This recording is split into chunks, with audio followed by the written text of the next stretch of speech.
যতই দেরি করবো ততই 350 টাকা এখন আমার বাজেটে নাই এক্সাম্পল। কিন্তু এই 350 টাকা আজকে থেকে 1.5 মাস পরে হয়ে যাবে 360 টাকা। মানে ক্রমাগতভাবেই প্রতিদিন এই গোল্ডের প্রাইসটা বাড়ে, ডাউন হয় না কোনো সময়। ওই যদি কম্পেয়ার করেন, জমি কিনা রাখলে জমিও কোনো সময় পচে না, আর স্বর্ণও কোনো সময় পচে না। আর জমি কন, স্বর্ণ কন, এগুলা সম্পদের মতো, কিনা রাখলেই একটা ডিপোজিট হিসেবে টাকা সেভিং হয়ে যায় আর কি। শুভ অপরাহ্ন, দুপুরবেলা নামাজ টামাজ পড়া রেডি হয়ে নিছি, জামু গোল্ড শপে। এসে দি না দেখি গোল্ড শপে ছোটো ভাই একটা আংটি কিনবো না কি কিনবো জানি, তো দেখি আমিও কিছু কিনতে পারি কি না। আমার ইচ্ছা নাই, তবে দেখি পরবর্তীটা গেলে কিছু পছন্দ হয়ে যায় কিনা। পছন্দ হয়ে গেলে কিছু নিতে পারি হালকা পাতলা আর কি।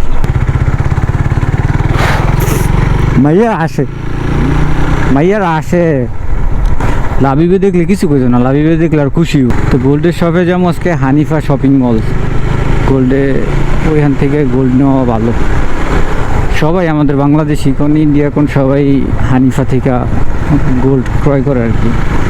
দিন দিন গোল্ডের দাম এত বাড়তাছে, কি কমু আর ওইয়া বোঝানোর মতো না, আরও বাড়বো। আজকে আমরা চিন্তা করতেছি কি যে আজকে 350 টাকা গ্রাম আছে, আজকে কিনতাম না, এক সপ্তাহ পরে কিনি, একটু কম হইলে। তো এরকমভাবে কম করতে করতে যতই দেরি করবো ততই 350 টাকা এখন আমার বাজেটে নাই এক্সাম্পল। কিন্তু এই 350 টাকা আজকে থেকে 1.5 মাস পরে হয়ে যাবে 360 টাকা। মানে ক্রমাগতভাবেই প্রতিদিন এই গোল্ডের প্রাইসটা বাড়ে, ডাউন হয় না কোনো সময়।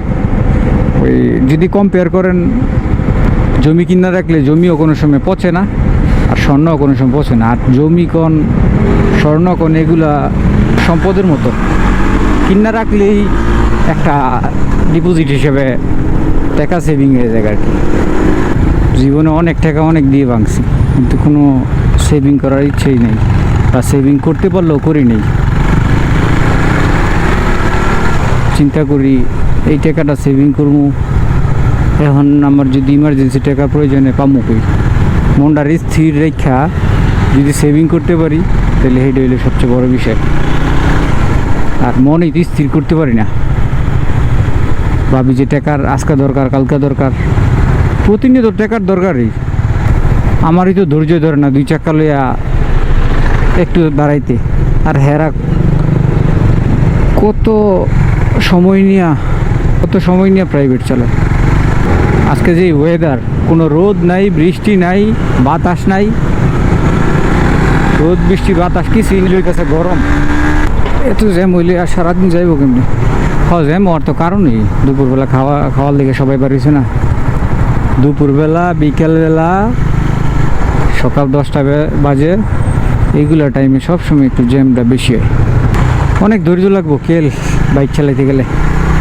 এই কুয়ালালামপুর সিটির ভিতরে যেই জ্যাম, রাস্তা ফ্রি কিন্তু অনেক গাড়ি, এদিক দিয়ে সরাসরি ঢুকে যাই। একটা ঢুকি, এই যে গোল্ডের দোকান, এটিতে ঢুকবা?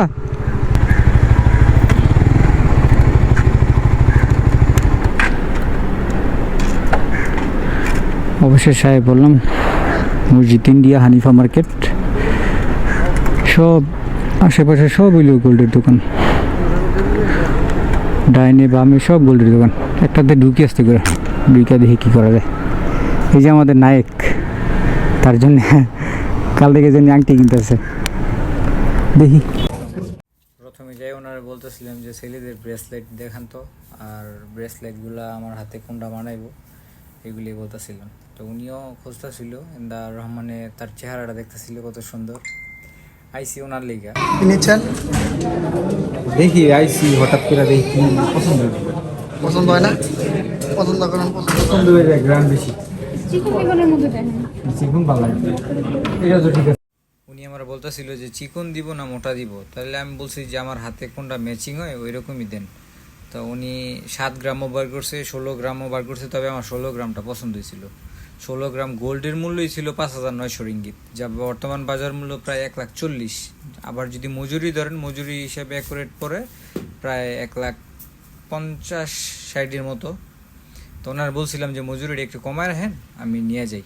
তারপর উনি আর স্যাক্রিফাইস করতে পারলো না, তারপরে আর চেনটা ব্রেসলেটটা নিতে পারলাম না। অবশেষে রহমানের জন্য ওই তার আংটিটা পছন্দ হইলো, ওই আংটিটা দেখা পেমেন্ট করে পরে চলেই তৈলো। আর এইদিকে রহমানে খালি ঘুরাই ঘুরাই দেখতেছে তার চেহারাটা, আর তার বউর জন্য কী কী নিব ভবিষ্যতে ওইগুলার প্ল্যানিং করতেছে ওই একা একা। তারপরে বের হয়ে যাবো, ওই সময় সব কিছু কইলো আমার কইলে আর কি।